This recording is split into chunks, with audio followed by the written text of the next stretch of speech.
Bismillahirrahmanirrahim.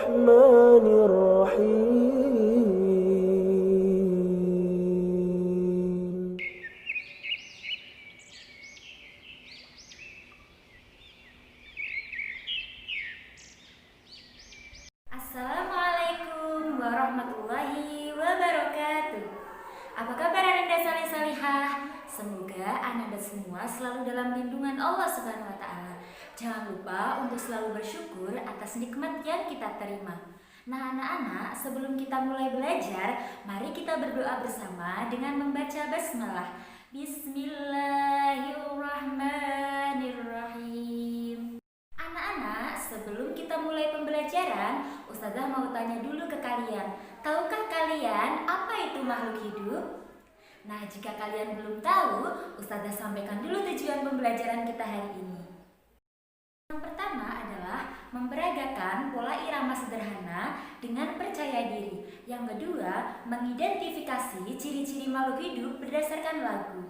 Dan yang ketiga, membilang dan menuliskan bilangan 1000 sampai 10.000 dengan benar. Anak-anak, dalam sebuah lagu terdapat irama. Irama lagu disebut juga sebagai ritme. Adalah sebuah perulangan bunyi-bunyian menurut pola tertentu dalam sebuah lagu. Sebuah perulangan bunyi ini juga dapat menimbulkan keindahan dan membuat sebuah lagu menjadi enak untuk didengar. Lagu Cicak di Dinding termasuk lagu yang memiliki pola irama sederhana karena pola lagu di setiap baris hampir sama. Untuk lebih jelasnya, ayo kita bernyanyi bersama-sama sambil memperhatikan pola iramanya ya anak-anak. Cicak-cicak di dinding, diam-diam merayap. Datang seekor nyamuk, hap, lalu ditangkap. Nah, bagaimana perasaanmu setelah menyanyikan lagu tadi?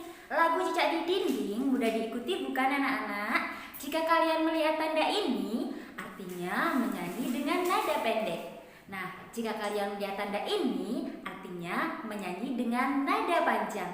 Contohnya, cicak-cicak di dinding. Anak-anak, cicak adalah salah satu contoh makhluk hidup. Sesuatu dapat dikatakan sebagai makhluk hidup apabila memiliki 6 ciri-ciri. Yang pertama, dapat bergerak. Contohnya, manusia berjalan menggunakan kaki, ikan berenang menggunakan sirip, dan cicak merayap di dinding. Yang kedua, bisa bernafas. Alat pernapasan makhluk hidup berbeda-beda. Contohnya, manusia bernapas menggunakan paru-paru, ikan bernapas menggunakan insang. Yang ketiga, makhluk hidup dapat tumbuh dan berkembang. Tumbuh artinya bertambah ukuran tinggi dan beratnya.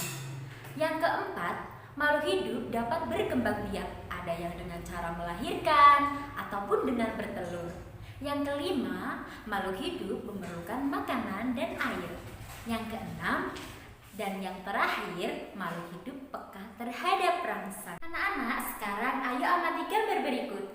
Ini adalah gambar cicak dan ikan. Nah, sekarang coba perhatikan gambar cicak dan ikan tersebut.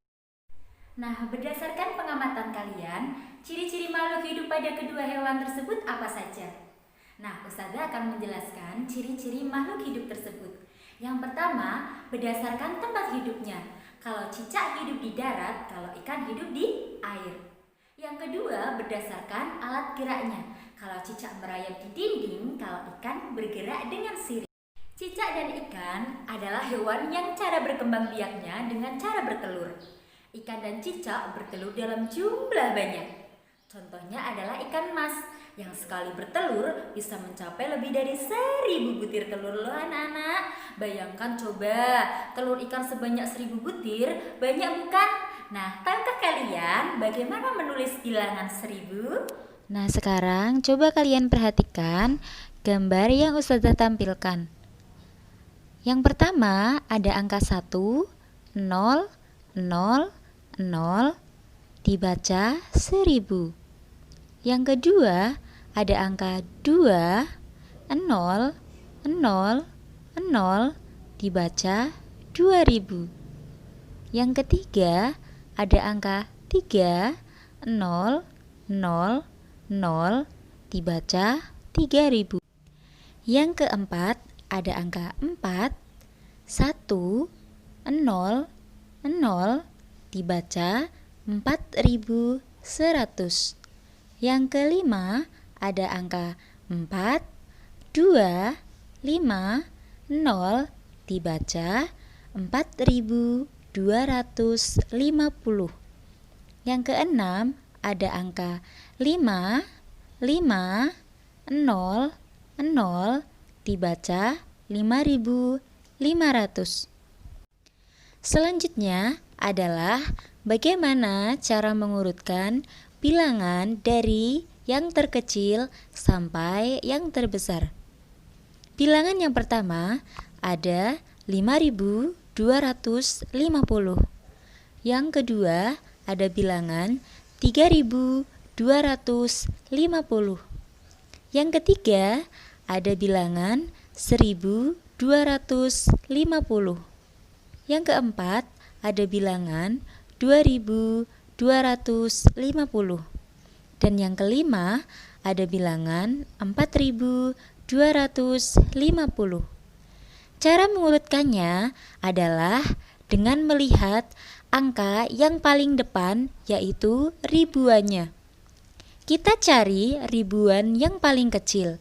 Di sini, di bilangan pertama, ribuannya 5. Di bilangan kedua, ribuannya 3. Di bilangan ketiga, ribuannya 1. Di bilangan keempat, ribuannya 2. Di bilangan kelima, ribuannya 4. Jadi, bilangan yang paling kecil adalah 1 atau pada bilangan ketiga. Bilangan yang kedua dengan angka 2 atau bilangan yang keempat. Bilangan yang ketiga adalah bilangan 3250 atau bilangan yang kedua. Bilangan yang keempat adalah 4250 atau bilangan yang kelima. Dan yang terakhir atau yang terbesar adalah bilangan 5250 atau bilangan yang pertama. Nah, itu adalah cara mengurutkan bilangan dari yang terkecil sampai yang terbesar. Semua makhluk hidup yang ada di dunia adalah ciptaan Allah.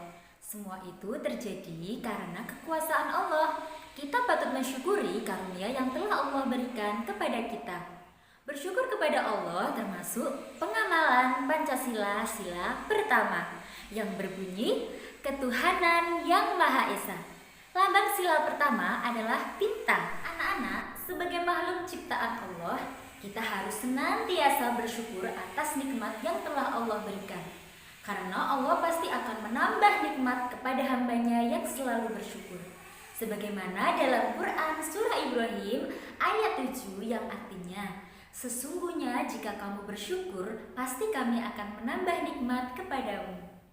Bagaimana? Sekarang sudah paham kan anak-anak dengan penjelasan-penjelasan Ustazah? Nah, setelah ini kalian bisa berlatih mengerjakan soal dari Ustazah ya. Sebelum kita tutup pembelajaran hari ini, mari kita berdoa bersama dengan membaca hamdalah. Alhamdulillahirabbil alamin. Wassalamualaikum warahmatullahi wabarakatuh. I should fuck her in a Benz.